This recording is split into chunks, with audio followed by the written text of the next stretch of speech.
Hello, and welcome to the final of a four-part series with the Sports Lawyers Association. My name is Aaron Hernandez. I'm the director of the Sports Law and Business program at Arizona State University, and we're very happy to be joined today by Joe Nara, Senior Vice President of Legal and Business Affairs at the Oakview Group based out of New York.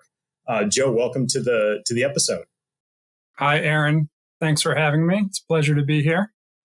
Joe is going to impart some of his wisdom today on following up and finding mentors for all our new lawyers and all our law students. And Joe, I guess before we get into the thick of the conversation, I want to know, how did you get your very cool job? What made you decide that you wanted to become a sports lawyer to begin with? Please tell us about your journey.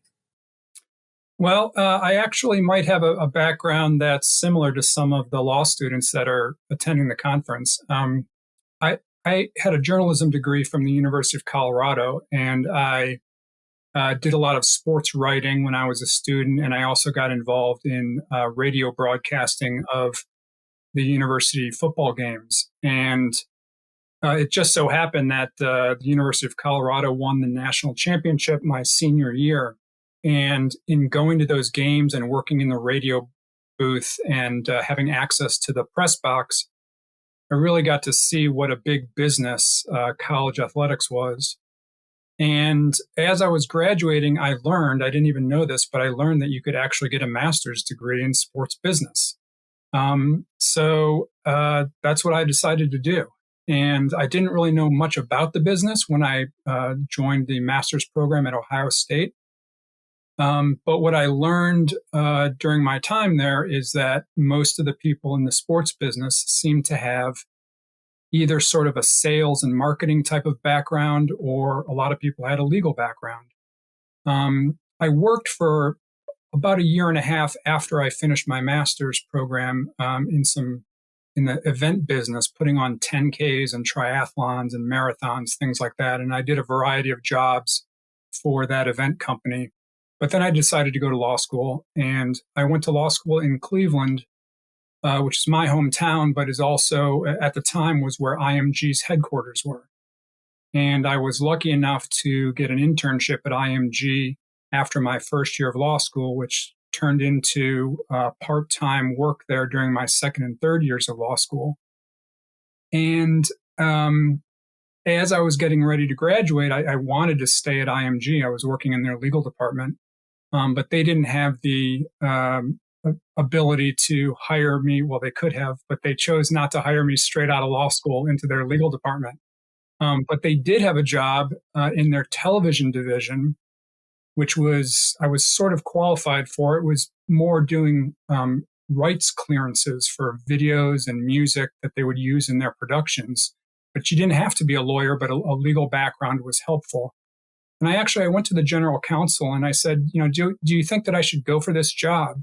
I want to work in sports, and this is in sports. It's at IMG, but it's not in the legal department. I wouldn't be working as a lawyer. And he actually said, no, I don't think you should.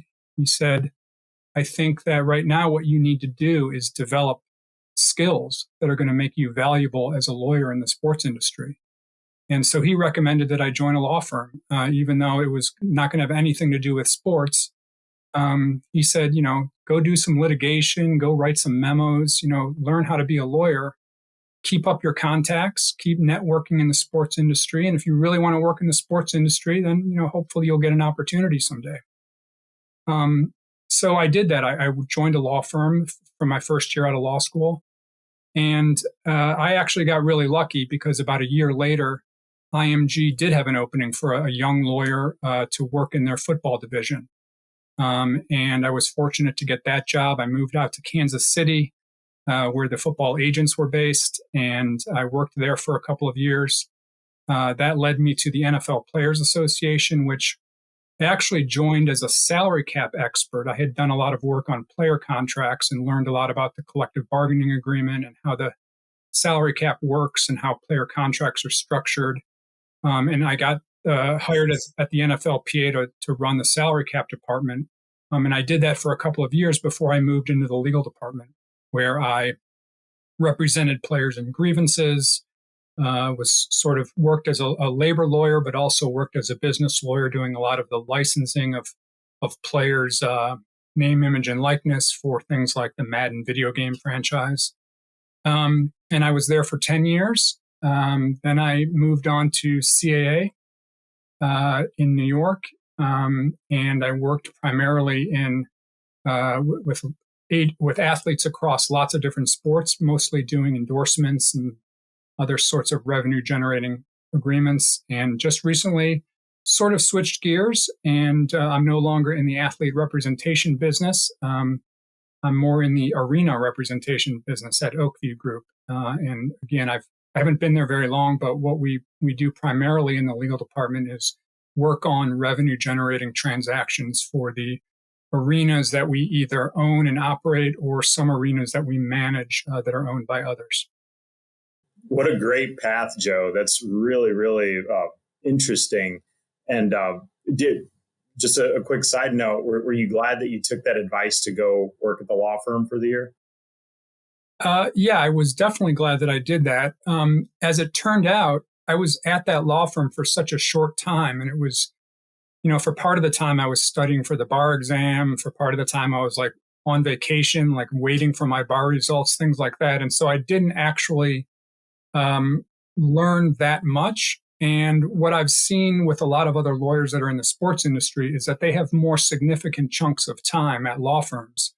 And to some extent, I wish maybe I had stayed at a law firm for longer, but, it worked out for me. I sort of saw it as, this is my chance to get into the sports industry. It was with IMG. And so there was no way I was turning down that opportunity. That's great, Joe.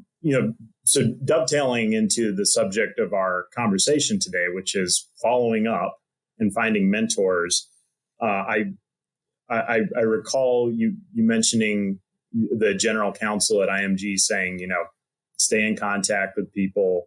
They'll work out eventually as long as you keep up your networking. And so to me, that sounds like follow up. Make sure you follow up with folks so you have you're ready when opportunity presents itself in sports. And so the first question that I have for you is, what's the best method for students and younger attorneys to follow up with professional contacts they make specifically at the SLA conference? Yeah, it is really important to follow up. I've been going to the SLA conference, believe it or not, since 1999. And every year I meet new people, and every year I follow up with at least a handful of people after the conference is over, just to say, it was nice to meet you, enjoyed talking with you. Maybe we had discussed something that work-wise that we could collaborate on. Depends on what the conversation was about, but it's really important to follow up. And, now since I've been going there for so long, I do have a pretty large group of people that I've met really just at that conference. And maybe I only see them once a year, maybe only communicate with them once a year. But that's definitely one way to sort of build up your network over time. But as a first year at attending your first conference, I definitely think it's important to follow up with the people that you've met, and even people you didn't meet. I think it's okay to send an email, maybe make a phone call, maybe write a letter, old school. Using LinkedIn, I think, is fine. The thing I would personally avoid is like using social media. I'm not sure I would reach out to someone on Facebook or Instagram, but I would say LinkedIn is fine. But I think it's really important to follow up and just say it was nice to meet you. Thank them for taking the time to talk to you. And where that sort of goes depends a lot about how much time did you get with them? Did you already hear about what they do and what their career is? Or do you want to follow up with them to try to find out more about them and what they do? Because you're interested in, maybe they work for a team or a league and you're interested in that. So you want to learn more about it. Or maybe you did get a bunch of time talking to them and you know what they do. And now you're hoping that maybe they could introduce you to somebody else that they think would be good for you to meet. So maybe you're asking them to recommend, 2 or 3 other people that they might reach out to. Joe, I think that's great. And, there's clearly a lot of different ways that you can go about following up. And I'm sure plenty of the students and younger attorneys watching this video want the formula for success for following up. And there is no one formula. But I think it'd be good to hear from you. What's a success story that worked out for you following up, or maybe somebody who was following up with you after a conference? And how did that go about? What made it successful? I guess an anecdote for the folks who were watching this video as an example for something for them to use. Yeah, I think it's probably important to try to make some sort of a connection, whether it's personal because you maybe went to the same school as them, or you're from the same city or state, or maybe you see someone in their context that was your sports law professor in law school, or maybe you wrote your law school note on the salary cap and they work in the salary cap department at a team. Trying to make some sort of a connection, I think, really helps. I get communications all the time from just law students who say they're really interested in sports law and would love to set up some time to talk. That's tough. I get a lot of those, and I respond to all of them. They don't always end up turning into meetings, but the ones I think that have been the most successful is where there has been some sort of a connection that brings the two of us together. And two that really come to mind is an attendee who I had met briefly at the conference. He followed up afterwards with an email. He said, I'm the guy who also went to Ohio State, and it was really great talking to you. And, hope you're doing well and hope we can stay in touch. And then that was it. And then a few months later, he sent me a follow-up saying, he just graduated from law school, just wanted to touch base. Then he followed up again, maybe after he's got his bar results back, and said, hey, it's really great to see Ohio State beat Michigan, to sort of keep that personal connection going. And he just followed up, I just joined a law firm, just wanted you to know. Just tried my first case. And so it wasn't all the time. It was, every 5, 6, 7 months, every time Ohio State beat Michigan, which was pretty often during that time period. And so that's one story. And I'm still in touch with him, and he's done some work in sports. He's pretty much been at a law firm his whole career, but he has done some sports work. And it's turned into a relationship where, every year I see him at the conference and we talk and catch up. And so that's one. And then another one is a student who figured out that their sports law professor must have been one of my colleagues because they realized that we worked at the same organization at the same time. And so they use that as a way to say, hey, I just wanted to reach out to you. I'm taking sports law from so-and-so. I see you worked at that place and you must know him. And just wanted to say hello and make a connection. And, we kept corresponding over the course of, years, but it certainly wasn't like an every week type of thing. So those are some memorable ones. So, Joe, just to be clear, should the Michigan grads not even bother? Should they not bother with you? Well, my sister went to Michigan and I still love her, so. Okay. All right. Just want to make sure. You talked about frequency, and that's another question I think a lot of law students and younger attorneys have is, and I struggle when my students ask this question, that they want to toe the line of being proactive versus, being in communication too much with the person they're trying to network with. What's too much? And I don't have a good answer for my students. I just tell them I know it when I see it, and you should feel it out. And it's different for everybody. But what is an appropriate amount of follow up? Yeah, I think it's definitely important to try to read the person you're contacting. Are they responding to your emails? What is it that they're saying in their emails? Are they inviting you to follow up? Are they encouraging you to keep in touch? If they're not, then, I think you can follow up with them, I don't know, quarterly, twice a year, something like that. But if they don't really seem engaged, I don't think that that's likely to head anywhere. But if they're saying, hey, it's great to hear from you. Thanks for letting me know about, that you passed the bar. I'll keep that in mind. If they're engaging with you, then I think it's sort of fair to continue to contact them. Not every week, not even every month, but just sort of stay on their radar.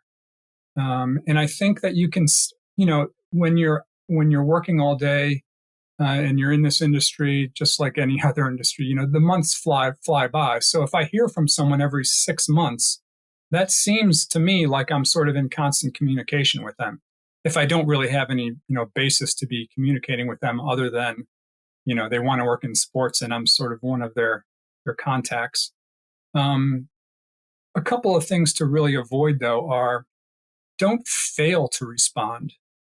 If you reach out to somebody and they say, sure, I'd be happy to talk to you, let me know some times that work for you. Don't fail to provide those times. I mean, I can't tell you how sort of what a turnoff it is to have a law student or a young lawyer reach out to me and me take the time to respond to them and say, sure, I'd be happy to talk with you, and then have them not follow up. That really leaves a sour taste in my mouth. So make sure that, sort of you get the last word, like you always respond to them, even if it's just a thank you as like the last email in a chain. Like make sure that you're sort of the last one to respond, and never drop the ball on those communications. Joe, I couldn't agree more. I've had it happen multiple times, whether it was in my previous job at the NCAA or here, where a law student wants some time, and we set up the time, and even worse, they just don't show up, and there's a reason afterwards. Oh, I'm so sorry, I just got busy, and I think that's a surefire way to never hear from me ever again, or anybody in the industry. Respect people's time. I love it, Joe. Joe Nara, the Senior Vice President of Legal and Business Affairs at the Oakview Group in New York. Joe, I want to talk about mentors, and that's a buzzword that gets thrown around a lot in this networking space. How do students and younger attorneys, particularly in a virtual setting, go about finding a mentor or some type of sponsor, especially if they don't have one yet in sports? What do you think are some good things, good strategies they should employ to get to that type of relationship? Well, I think one thing you can do is you can take a look at the attendee list for the conference and try to identify some individuals who work in areas that you're interested in. If you're really interested in the Olympics and you see that there are some lawyers from the United States Olympic and Paralympic Committee attending the conference, don't be shy about sending them text if they've provided their phone number, or an email, or I'm not sure if we're doing the app this year, but a message through the app, or however you can communicate with them during the conference, to just say, hey, I see you're attending the conference. So am I. It's my first one. I'm really interested in the Olympics and would love to talk to you if we could set up some time. Or maybe you're interested in, working for an NFL team. Same type of thing. So I always found that attendee list to be very valuable in terms of getting a sense of who's there and who I might want to meet. And those interactions, depending on how they go, not everyone that's attending the conference is really open to becoming a mentor, but you just need to find the right person. And if you, cast a wide enough net and you reach out to I don't know if it's your first conference and you reach out to 20 people, hopefully you get a warm response from at least a handful of them, and you can continue that communication and build relationships. Joe, I have numerous students who get a little upset by sometimes the lack of success they find here with somebody who they really want to be their mentor. And I always tell them, if they don't really seem keen on it, why are you bothering anyways? This is a waste of your time. Move on to somebody who's going to invest in you because they like you and there's a connection, and don't lament this one person that you're keen on. They probably won't be helpful to you in your career anyways if that's the interaction. So Joe, we've talked about a lot of good things. What are some of the this is a bad job in following up, or this was something that students and younger attorneys should avoid in the follow up or trying to build a mentor-mentee relationship? Well, I guess my advice sort of relates back to what I've already talked about, but I would avoid sending out an email where all you say is that you're, graduating from law school and you really want to work in sports. Find some way to connect with that person, whether it's because you see that they're also from Oklahoma, or you see that they work for an organization that you've always been interested in, something to try to make a connection other than just, I'm a new graduate and I need a job. And then the other thing is really to make sure that you're not the one who's dropping the ball, who's not following up, who's acting irresponsibly, just in terms of the communication that you've established with your potential mentor. Those are a couple of things that I would really try to avoid. Joe, this has been great advice. Last question for you. For all of our new lawyers and our law students who are attending their first SLA conference or one of their first SLA conferences, what general parting advice can they get from you? Well, I would say to have fun and to be yourself. And it's certainly a time to sort of be on and be engaging, and to maybe go up to a group of people that are talking. I know this is virtual, but to join in on a conversation, to introduce yourself. It's not a time to be shy if you want to come out of the conference with some contacts and building your network. So you do have to be outgoing. It's definitely a time for that. But you need to understand that pretty much everyone who's attending the conference that's working in the industry knows that there's lots of law students there. They're used to law students coming up and introducing themselves. Not everyone is going to be real receptive to it, but lots of people are. Lots of people are. I don't really remember a time when I went up to somebody and they just brushed me off and didn't want to talk to me. It's not that type of an environment. The Sports Lawyers Association, I think, is, while it's getting bigger and bigger each year, it's still a very welcoming environment and a supportive environment. So I would just not hesitate to go for it and meet as many people as you can, and don't hesitate to reach out for that first time, even though you might not like the response you get, but more times than not, I think you will get a good response. I love it. Joe Nara, Senior Vice President of Legal and Business Affairs at the Oakview Group. Joe, thank you so much for joining us today. It has been an absolute pleasure. Thank you, Aaron. I really enjoyed it. Good luck, everyone. And thank you to all of you for joining us today on the last of our 4-part series with the Sports Lawyers Association. On behalf of everybody at the Sports Lawyers Association and the C-League Sports Law and Business Program at Arizona State University, we thank you for watching these very important videos with some wonderful professionals, including Joe. Please follow SLA on Twitter and follow up with people you meet at SLA. And good luck to all of you in your first conference. Thank you.